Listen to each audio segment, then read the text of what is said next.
muito do que está no novo CPC, não tudo infelizmente, tem o objetivo de simplificar o processo. Com certeza, uma das diretrizes que orientou de uma maneira bastante nítida o trabalho, principalmente da primeira comissão, que cuidou do projeto do novo Código de Processo Civil, foi essa ideia de que o processo não pode ser o centro das atenções, de que o processo não pode monopolizar as discussões.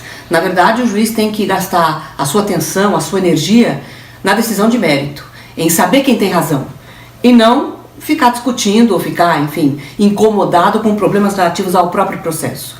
Foi por isso que nós colocamos lá, ainda no Senado, e essa tendência foi com certeza intensificada também no momento em que o Código esteve na Câmara dos Deputados, nós já colocamos no Código alguns artigos indicando que a regra seria a da sanabilidade dos vícios.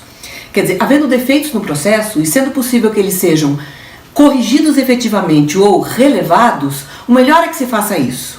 Então o Código contém uma série de dispositivos indicando ao juiz, por exemplo, que antes de extinguir o processo sem julgamento de mérito, ele deve dar às partes a possibilidade, a oportunidade de corrigirem vícios gravíssimos, como por exemplo aqueles relativos aos pressupostos processuais, né? Que são vícios que geram nulidade absoluta, porque podem ser levantados de ofício, porque não ficam acobertados pela preclusão e geram até, se houver uma decisão de mérito, apesar da falta dos pressupostos processuais, a possibilidade de a parte manejar a ação rescisória para rescindir a coisa julgada. Enfim, a tendência do Código é, em todos os níveis, marcadamente essa, a de fazer com que os vícios sejam sanados, para que o processo cumpra a sua verdadeira vocação, que é a de entregar para o jurisdicionado uma sentença de mérito. Para fazer com que o recurso cumpra a sua verdadeira vocação, que é a de gerar uma decisão de provimento ou de improvimento, e não de acabar com uma pífia decisão de não admissibilidade, né? Então nós temos, por exemplo, o artigo 1029, parágrafo 3º, que foi um dispositivo colocado lá nos primeiros momentos de confecção de um novo código e que teve por objetivo óbvio e específico desmanchar a jurisprudência defensiva. A jurisprudência defensiva, como se sabe, é um apelido que se pôs para um estilo de decisão dos tribunais superiores, principalmente, não exclusivamente, que não admite os recursos, né, obsta o seu julgamento no mérito, em função de razões que, na verdade, não justificariam essa inadmissibilidade. São as tais decisões clássicas, né, que infelizmente todo mundo conhece. Aquelas decisões por meio das quais não se conhece um recurso que veicula o cabimento de outro, porque o carimbo desse outro está borrado e, portanto, não se pode ter certeza quanto à admissibilidade dele. São as decisões que havia, à luz do Código Revogado, dizendo que um recurso era intempestivo quando ele era precoce, quando ele era interposto antes de o prazo começar, né? Na verdade, isso não fazia nem muito sentido, porque no momento em que alguém tem ciência da decisão, o prazo começa a contar, não há necessidade de intimação, né? Nem mesmo pelo Diário da Justiça. Mas enfim, esse artigo 1029 diz mais ou menos o seguinte: se houver algum vício que possa, teoricamente, levar à inadmissibilidade do recurso, mas se ele não for grave e se o recurso for tempestivo, esse vício deve ser ou relevado, ou efetivamente corrigido. Vou fazer um parênteses. O fato de as nulidades no Código de Processo Civil em vigor não serem insanáveis nunca para o processo, né?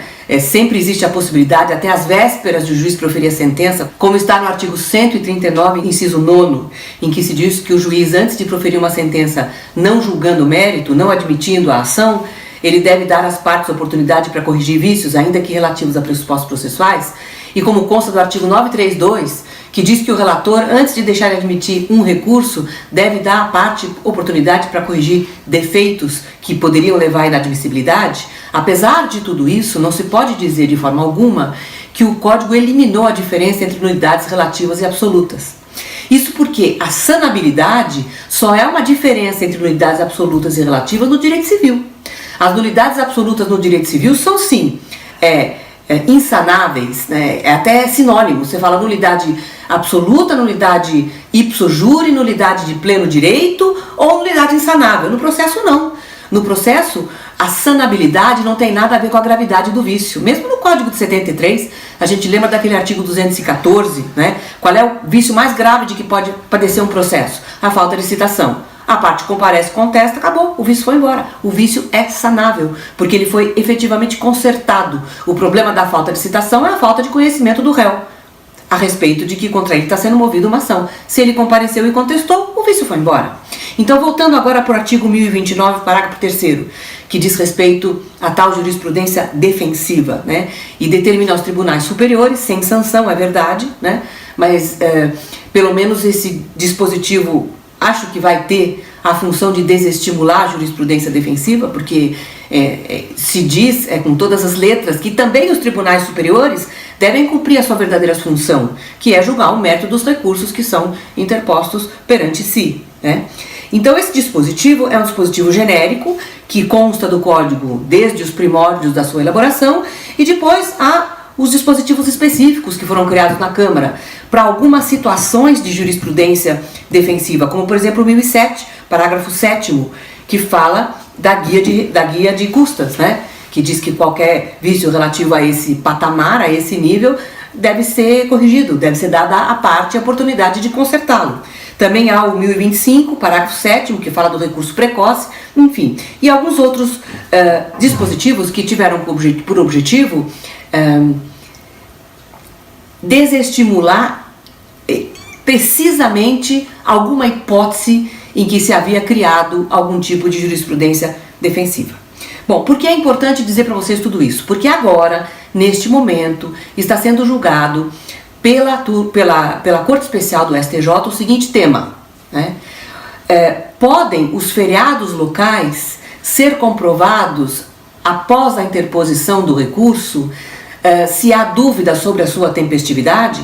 Feriados que agora são muito mais importantes do que eram antigamente, porque no Código anterior os feriados só importavam para a contagem de um prazo se eles ficavam no começo ou no fim do prazo, porque se o começo do prazo caía no feriado, começava a contar, como conta ainda, no primeiro dia útil, e se o final caía no feriado, também o final cairia efetivamente no primeiro dia útil. Agora os feriados, se constantes do meio do prazo, não contam como dias de prazo. Os prazos só se contam em dias úteis. Então, evidentemente, o problema dos feriados ficou muito mais grave para as partes, né?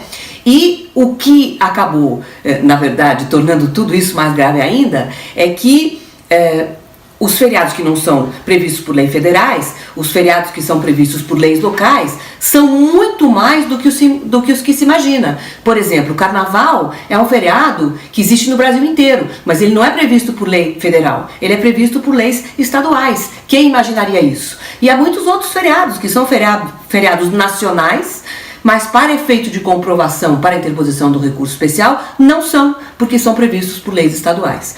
À luz do Código Revogado, que não tinha, pelo menos não tinha dessa forma escancarada, né, na própria lei, essa tendência no sentido de que os vícios sejam sanáveis, né, embora o princípio da sanabilidade já existisse à luz do Código Revogado, né, talvez numa versão meio embrionária ainda, né, mas lá, naquele tempo, né, antes de março de 2016, já se decidia dizendo que esses feriados poderiam ser comprovados posteriormente à interposição do recurso. E agora existe uma tendência, neste julgamento, essa tendência está se manifestando, no sentido de que nós voltaríamos para trás nesse aspecto, né? Por quê? Por causa da literalidade do artigo 1029, porque o 1029 diz o seguinte: os vícios que podem ser relevados ou devem ser corrigidos são aqueles dos recursos tempestivos. E aí surge a interpretação. Bom, se a dúvida diz respeito à própria tempestividade, então o vício não pode ser relevado. Então, não se pode corrigir o vício, determinando a juntada das certidões de que há feriado local depois da interposição do recurso, né? É uma interpretação possível, mas é uma interpretação que eu chamaria data máxima vênia de antiga, porque ela fica em cima das palavras, né? Ela gira em torno da expressão recurso tempestivo, sem levar em conta o espírito do Código, sem levar em conta a circunstância de que esse princípio da sanabilidade permeia uma dezena de dispositivos, né?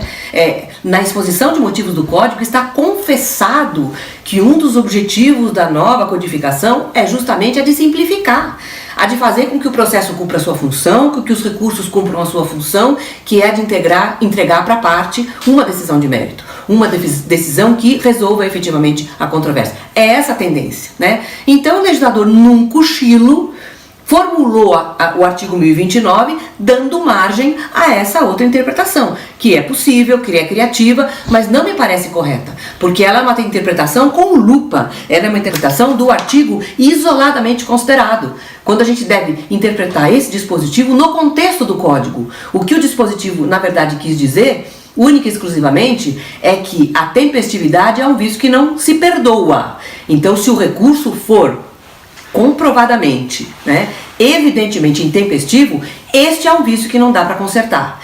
Esse é um vício que não dá para relevar. É isso que o dispositivo quis dizer. E não que o fato de haver feriados locais, daqueles que nem parecem locais, há muitos, como eu disse a vocês, né, que poderia levar a uma contagem diferenciada do prazo, não possa ser comprovado depois da interposição do recurso. Era isso. Obrigada.